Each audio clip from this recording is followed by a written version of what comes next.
सभी साथियों को राम राम नमस्कार जय हिंद। उम्मीद करते हैं सभी साथी बढ़िया होंगे, मस्त होंगे। आपके लिए बहुत बड़ी खुशखबरी जो है वो निकल कर आ रही है।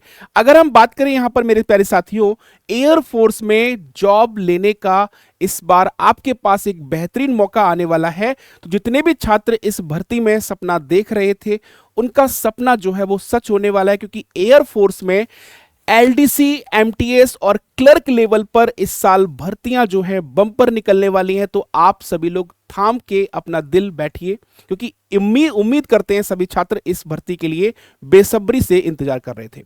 तो सभी साथियों से निवेदन है कि वीडियो में आगे बढ़ने से पहले चैनल को एक बार सब्सक्राइब कर लें। जितने भी लोग यहां पर पहली बार जुड़े हैं, सब्सक्राइब करके बेल आइकन जरूर दबा देना, ताकि आने वाला हर नोटिफिकेशन आप तक पहुंच जाए और किसी भी वीडियो या किसी भी गवर्नमेंट जॉब की इंफॉर्मेशन से आप वंचित ना रह पाएं। तो नोटिफिकेशन बेल आइकन जरूर दबा दीजिएगा। यहां पर अगर हम बात करें तो ये भर्ती जो है वो आपकी 10th 12th पास के लिए है, और उनके लिए सिलेबस क्या होगा, एज क्या होगी, एग्जाम डेट क्या होगी, एग्जाम पैटर्न क्या होगा, इन सभी के बारे में हम वीडियो में बात करने वाले हैं। तो शुरुआत करते हैं वीडियो की। यहां पर आप ध्यान से देखिएगा, भारतीय वायुसेना इंडियन एयरफोर्स में डायरेक्ट आपका रिक्रूटमेंट जो है वो ग्रुप सी सिविलियन पोस्ट के लिए होने वाला है। अब हम बात करते हैं यहां पर वैकेंसी जो टाइप है। सबसे पहले बात ध्यान रखिएगा, ये वैकेंसी जो होती है वो ऑल इंडिया लेवल पर होती है, यानी कि आप भारत के किसी भी राज्य से हैं, आप इस वैकेंसी का लाभ उठा सकते हैं। इसके बाद अगर मैं बात करूं जेंडर जो आपका है, जेंडर जो आपका है यहां पर वो मेल, यानी कि जो मेल जितने भी यहां पे एस्पिरेंट्स हैं वो सारे इस भर्ती का लाभ उठा सकते हैं। एलिजिबिलिटी की बात करें तो 10th 12th ये पास होना चाहिए। कुछ भर्तियों के लिए 10th मांगी गई है और कुछ के लिए 12th मांगी गई है। वो बताएंगे आगे कहां पर 10th है और कहां पर 12th है। अब डिग्री और डिप्लोमा कोई नहीं चाहिए। एग्जाम जो आपका होगा वो बेसिक एग्जाम होता है, इसमें कोई बहुत बड़ा आपको यहां पर एग्जाम नहीं देना होता है। बेसिक एग्जाम देके आप इस जॉब को पा सकते हैं। सैलरी जो यहां पर होती है मेरे प्यारे साथियों, लगभग यहां पर 36,000 के आसपास सैलरी देखने को मिलती है। फिजिकल यहां पर अगर हम बात करें तो डेफिनेटली फिजिकल होता है, इसमें आपको फिजिकल भी पास करना होता है। 2 राउंड आपके स्पेशल होते हैं, एक रिटन एग्जाम और एक आपका फिजिकल। उसके बाद डॉक्यूमेंट वेरिफिकेशन, मेडिकल होता है, और फिर आपको जॉब डेफिनेटली ये प्रोवाइड हो जाती है। अब हम बात करें नेम ऑफ रिक्रूटमेंट जो बॉडी है, इंडियन एयरफोर्स। ध्यान रखिएगा, इंडियन एयरफोर्स में भर्ती पाने का मौका है। नेम ऑफ एग्जाम की बात करें तो ग्रुप सी की भर्ती है, यानी क्लर्क लेवल पे भर्ती होती है ग्रुप सी की। कैटेगरी की बात करें तो ये जॉब आपकी गवर्नमेंट जॉब होती है, यानी गवर्नमेंट जॉब होती है, प्योरली गवर्नमेंट जॉब होती है। लोकेशन जो है यहां पर ऑल इंडिया, यानी ऑल इंडिया में किसी भी जगह पे आपको मौका मिल सकता है, कहीं भी आपको रिक्रूटमेंट किया जा सकता है। इसके बाद अगर मैं बात करूं पोस्ट जो नेम है, यहां पर एलडीसी जो होती है पोस्ट नेम यानी फिटर की रहेगी। एमटीएस में बात करें तो ये पोस्ट आपकी टेलर की रहेगी। इसके बाद अगर हम बात करें जो स्टोर होता है, सुपरिटेंडेंट जो स्टोर होता है, इसमें आपकी ड्राइवर की रहेगी, फायरमैन की रहेगी।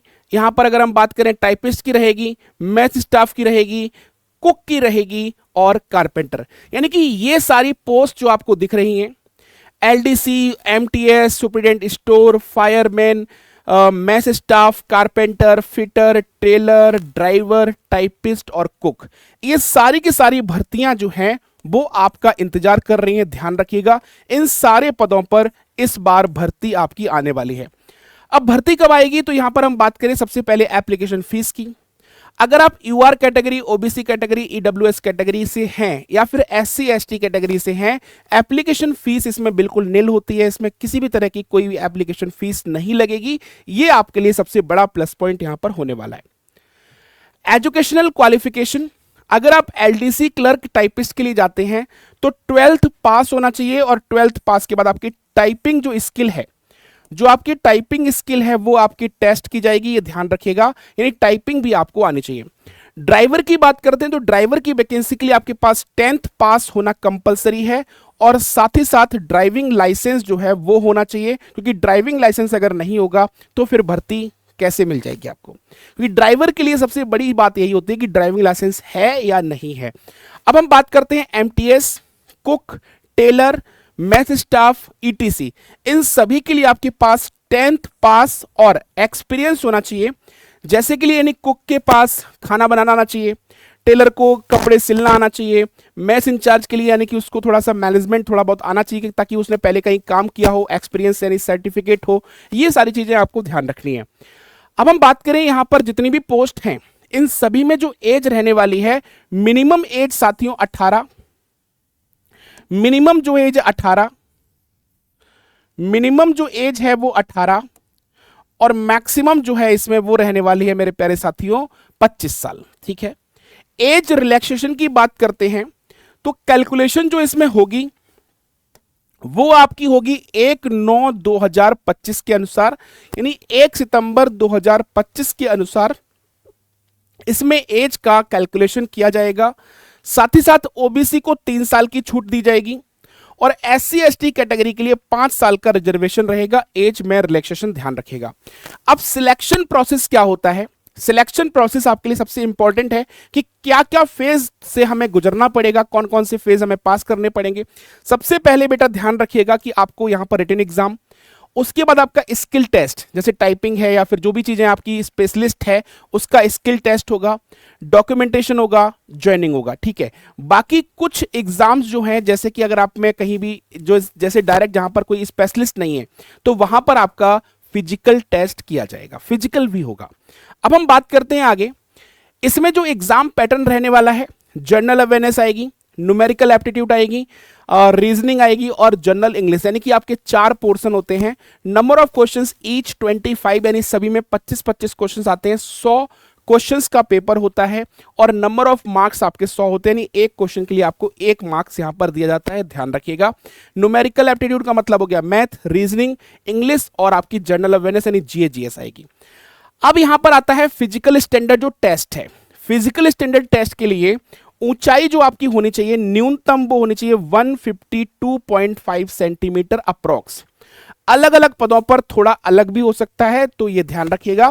किसी में ऐसा फिक्स नहीं है कि 152.5 है तो इसके थोड़ा ऊपर या नीचे नहीं जाएगी, ऐसा नहीं है। अलग अलग पदों के लिए थोड़ा बहुत यहां पर वेरीफाई हो सकता है।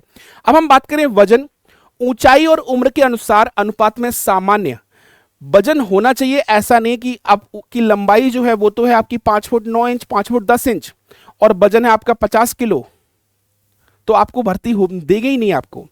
तो वजन भी आपकी लंबाई ऊंचाई अनुसार जो मिनिमम होनी चाहिए वो कम से कम होनी चाहिए, ध्यान रखिएगा। क्योंकि जो फिट होने का जो स्टेमिना है, जो फिट होने का जो मापदंड है वो ध्यान रखना है कि अगर कोई उसकी कितनी ऊंचाई कितनी लंबाई है उसके अनुसार वजन क्या होना चाहिए, वो वजन मिनिमम आपका होना चाहिए।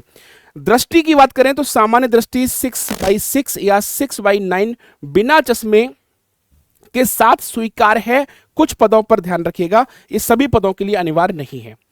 अब सैलरी की बात करें तो air force group C positions in the Indian air force generally fall with in पे मैट्रिक्स लेवल 1 और 2, यानी कि मैट्रिक्स लेवल पर जो 1 और 2 लेवल है उसके तहत जो सैलरी है वो लगभग यहां पर आपकी 18,000 से 63,200 तक सैलरी होती है। अब यहां पर अगर हम बात करें, यहां पर थोड़ा थोड़ा हर जगह से, हर जगह की सिटी के हिसाब से, हर लोकेशन के हिसाब से जो अलाउंसेस होते हैं वो आपके अलग अलग होते हैं।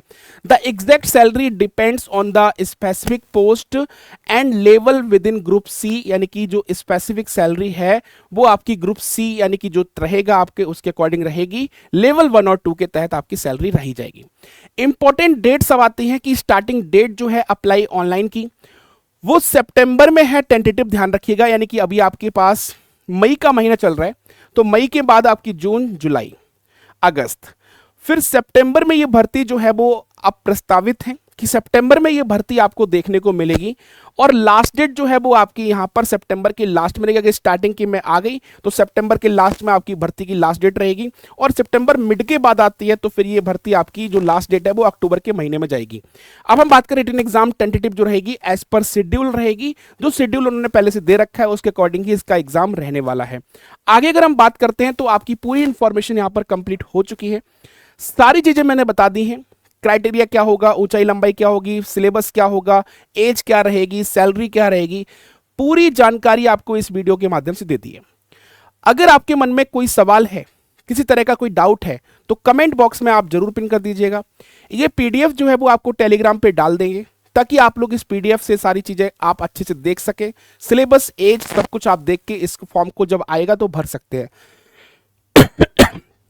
टेलीग्राम का जो लिंक है वो आपको हमारे कमेंट बॉक्स सेक्शन में या फिर डिस्क्रिप्शन बॉक्स में आपको मिल जाएगा, तो वहां से जाके आप टेलीग्राम पे चले जाएंगे और ये पीडीएफ आप नोट कर लेंगे। डाउनलोड करने के बाद आप सारी चीजों को पढ़ लेंगे, उसके बाद आप अपना फैसला ले सकते हैं। बाकी जितने भी लोग यहां पर चैनल पर पहली बार जुड़े थे उन सभी से निवेदन है कि चैनल को सब्सक्राइब करके बेल आइकन जरूर दबा देना, ताकि आने वाला हर वीडियो का नोटिफिकेशन आप तक पहुंच जाए और किसी भी सूचना से आप वंचित ना रह जाए। तो मिलते हैं साथियों नेक्स्ट वीडियो में, तब तक अपना ख्याल रखिए। सभी साथियों को नमस्कार, बाय बाय, टेक केयर, जय हिंद।